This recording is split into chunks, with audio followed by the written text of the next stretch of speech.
Bismillahirrahmanirrahim. Assalamualaikum warahmatullahi wabarakatuh.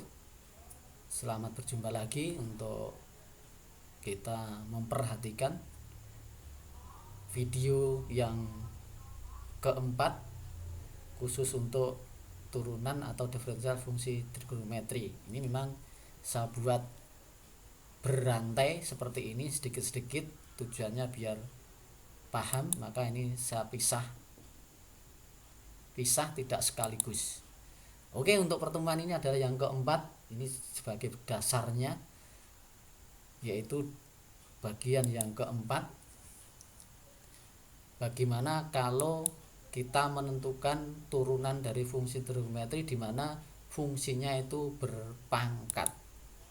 Contohnya kemarin ini saya buat contoh sederhana dulu, misalnya sin kuadrat 5x plus 3. Ini kalau kita turunkan jadinya apa?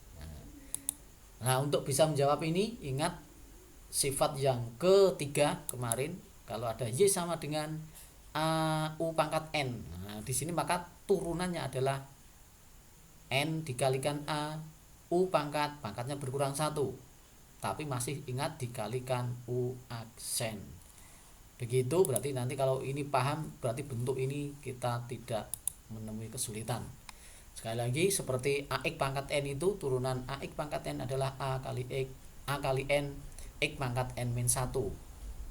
Seharusnya dikalikan u aksen. U nya siapa? X. Turunan x adalah 1. Maka dalam turunan aljabar kemarin pada waktu kelas 11, turunan rumus dari ax pangkat n itu hasilnya hanya n dikalikan a x pangkat n. Seharusnya masih dikalikan siapa?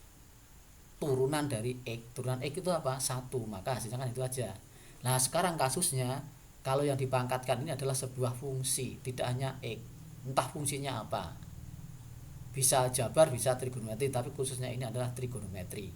Rumusnya tetap sama seperti ini. Nah, persis seperti turunan ax pangkat n. Berarti di sini n kali a u pangkat n min 1 dikalikan u aksen, tergantung u-nya isinya apa gitu. Nah, untuk lebih jelasnya, untuk mempraktekkan rumus ini, misalnya ini tadi y sama dengan sin kuadrat untuk sudutnya 5x plus 3. Nah, dalam hal ini gitu kan, yang penting kita tahu bisa menggambarkan siapa itu u gitu kan. Berarti kuncinya nih kita misalkan siapa itu u, kan di sini bentuknya a u pangkat n. Berarti siapa u? Nah, dalam hal ini siapa u-nya gitu loh. Nah, di sini untuk u, ingat u itu yang dipangkatkan. Siapa yang dipangkatkan? Sin 5x plus 3. Oh, berarti kita misalkan u-nya adalah sin 5x plus 3. Ingat, ini kuncinya di sini. Yang penting kita bisa memisahkan siapa itu u dulu. Kuncinya di situ. Nah, kalau sudah kita tahu u, kan bentuk ini menjadikan jadi u kuadrat. Nah, gitu aja nanti. Nah, terus ingat ada u aksen, maka kita turunkan sin 5x plus 3. Lah, ini kan bentuk sin ax plus b kemarin. Turunan sin adalah cos. Cos siapa? Cos 5x plus 3. Tapi ingat masih dikalikan turunan dari 5x plus 3. Berarti 5. Berarti u ini kalau kita cari turunannya tinggal 5 cos 5x plus 3. Ini u aksen. Nah, dari sini berarti soal ini tadi, kalau kita tulis dalam bentuk u, maka soal ini berubah menjadi y sama dengan u kuadrat. Gitu aja kan, y sama dengan u kuadrat. Maka ini kalau kita turunkan seperti ini rumusnya. Siapa itu a? Kalau u kuadratnya dianggap a di sini 1, n-nya adalah 2. Maka kita tulis rumusnya adalah 2 kali 1 u pangkat n-nya 2 dikurangi 1 kalikan u aksen. Berarti bentuk ini kalau disederhanakan lagi, oh ternyata rumus u kuadrat kan tinggal 2u kali u aksen. Begini, berarti tinggal ganti aja siapa itu u, siapa itu u aksen. U-nya sudah tahu, u aksen sudah tahu. Tinggal masukkan rumus ini. Sehingga kita memperoleh 2 siapa u sin 5x plus 3, siapa u aksen 5 cos 5x plus 3. Nah, ini kalau kita kalikan seperti ini, nah ini angka-angka ini dapat kita tulis di depan 2 kali 5 gitu. Maka kita punya bentuk seperti ini. Nah, 5 kali 2 sin cos. Ingat pada waktu kelas 11 ada rumus identitas sudut terangkap sin 2x. Ini bentuk ini dapat kita rubah lagi. Sin 2x itu kemarin rumusnya kan sin 2x adalah 2 sin x cos x, separuhnya gitu kan. Nah, ini juga sama. 2 sin cos. Berarti kan ini dianggap x. Maka ini 2 sin cos dengan sudut yang sama ini, maka ini dianggap sudut rangkap menjadi sin 2x.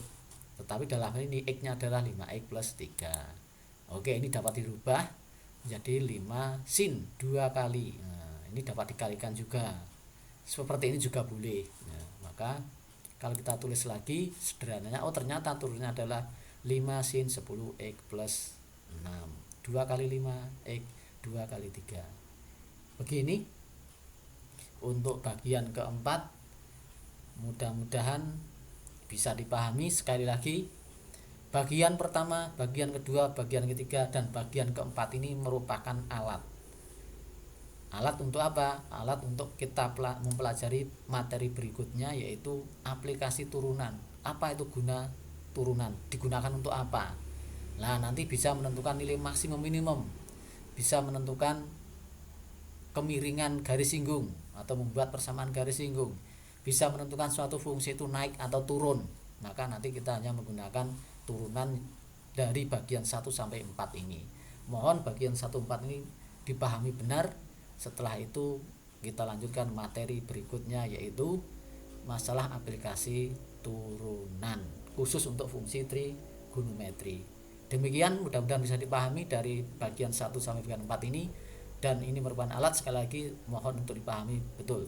Terima kasih. Wassalamualaikum warahmatullahi wabarakatuh.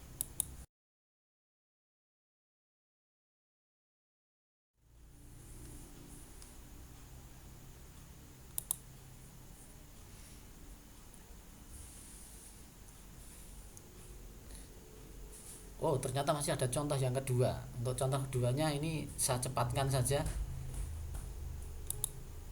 Nah, misalnya seperti ini sebagai pembanding, sudah saya tutup tapi ini ternyata masih ada ini. Contoh yang kedua, misalnya di sini cos pangkat 3. Cos pangkat 3 fungsinya ini. Kuncinya sekali lagi, siapa yang kita anggap U. Dalam hal ini siapa U itu yang berpangkat. Berarti siapa yang berpangkat cos? Oh, berarti U-nya adalah cos dengan sudutnya ini gitu. Maka kita misalkan U-nya adalah cos ini. Dan ingat, turunan kita butuhkan turunannya. Ingat, turunan cos itu adalah sin, sudutnya tetap, tetapi masih dikalikan turunannya ini. Apa itu? Min 2x min 5x. Begini U aksen, maka ini soal ini sekarang dapat berubah menjadi Y sama dengan U pangkat 3. Maka kalau kita tentukan turunannya, kalau kita tentukan turunannya, maka tinggal 3 U kuadrat kali U aksen. Maka kalau kita gantikan 3 U kuadrat, U nya siapa? Cos ini, kuadratkan kali U aksen. U aksennya min ini, kita kalikan semua ini. Nah, ini sehingga kita memperoleh bentuk yang seperti ini. Wah, ini panjang sekali gitu kan. Ini kalau kita sederhanakan, kita kumpulkan angka-angkanya, ternyata menjadi seperti ini. Cos kuadrat sin. Ini sebenarnya dapat kita sederhanakan lagi ini sebenarnya. Kalau ini kita kalikan lagi. Nah, hasilnya seperti ini. Oke, inilah contoh yang kedua sebagai pembanding. Maaf, ini tadi sudah saya tutup, ternyata kok masih. Contoh yang kedua ini mudah-mudahan sebagai penjelas, sebagai pembeda antara contoh 1 dan contoh 2. Demikian, mudah-mudahan bisa dipahami. Terima kasih. Assalamualaikum warahmatullahi wabarakatuh.